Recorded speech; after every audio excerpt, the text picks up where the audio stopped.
کبھی کبھی ہم مسلسل دعائیں کرتے ہیں، سجدوں میں گرتے ہیں، آنکھیں روتی ہیں، زبان خاموش ہو جاتی ہے، لیکن دل مانگتا رہتا ہے۔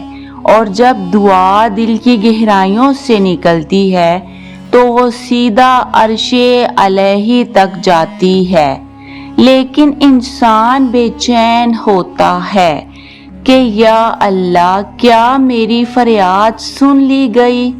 کیا میری دعا قبول ہو گئی؟ ایسے میں کبھی کبھی رب خواب کے ذریعے ہمیں ایک اشارہ دے دیتا ہے، ایک ایسا خواب جو دل کو سکون دیتا ہے، جو بند دروازے پر دستک کی طرح ہوتا ہے، جو کہتا ہے صبر کرو، تمہاری دعا سنی جا چکی ہے۔ سب سے پہلا خواب جو دعا کی قبولیت کی علامت سمجھا جاتا ہے وہ ہے نور یا روشنی کا خواب۔ اگر آپ خواب میں اچانک ایک چمکدار روشنی یا آسمان سے اترتا ہوا نور دیکھیں اور آپ کا دل اس لمحے پرسکون ہو جائے تو یہ محض خواب نہیں ہوتا، یہ اللہ کی طرف سے ایک اشارہ ہوتا ہے کہ تمہارے لفظ بے اثر نہیں تھے۔ نور خواب میں آ جائے تو یہ اندھیروں کے ختم ہونے کا پیغام دیتا ہے، وہ اندھیرے جن میں آپ تڑپ رہے تھے۔ دوسرا خواب ہے قرآن کی تلاوت سننا یا خود کو قرآن پڑھتے دیکھنا۔ خواب میں قرآن کو دیکھنا، سننا یا کسی آیت کا نظر آنا ایک عظیم روحانی خوشخبری ہے۔ اگر کوئی شخص اپنی دعا کے دنوں میں ایسا خواب دیکھے تو یہ نشانی ہو سکتی ہے کہ اللہ اسے سیدھے راستے کی طرف لا رہا ہے اور اس کی دعاؤں میں روحانی طاقت شامل ہو گئی ہے۔ یہ خواب ظاہر کرتا ہے کہ اب آپ کا دل اور دعا دونوں رب کی بارگاہ میں قبولیت کے قریب پہنچ چکے ہیں۔ تیسری نشانی ہے خواب میں سجدہ کرنا یا دعا مانگتے دیکھنا۔ جب کوئی شخص خواب میں خود کو سجدے کی حالت میں دیکھے تو یہ بہت عظیم بات ہے۔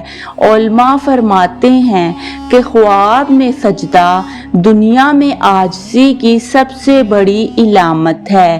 اگر خواب میں آپ اپنے رب کے سامنے جھکے ہوئے ہوں تو سمجھ لیں کہ آپ کی عاجزی نے آسمانوں کو چھو لیا ہے۔ ایسی حالت میں اکثر انسان کی تقدیر کا فیصلہ ہو چکا ہوتا ہے، بس زمین پر اس کے ظہور کا وقت قریب آتا ہے۔ چوتھا خواب ہے کعبہ یا مدینہ منورہ کو دیکھنا۔ اگر کوئی شخص خواب میں خانہ کعبہ، حرم شریف یا مدینہ کی گلیاں دیکھے تو یہ صرف روحانی خواب نہیں بلکہ بشارت ہوتی ہے۔ یہ خواب اللہ کے قرب، محبت اور قبولیت کی علامت ہوتا ہے۔ ایسا خواب اکثر ان لوگوں کو آتا ہے جن کی دعائیں لمبے عرصے سے جاری ہوں اور جن کے دل اللہ کے دربار میں مستقل جھکے ہوئے ہوں۔ پانچواں خواب ہے اپنی مراد کی چیز خواب میں دیکھنا۔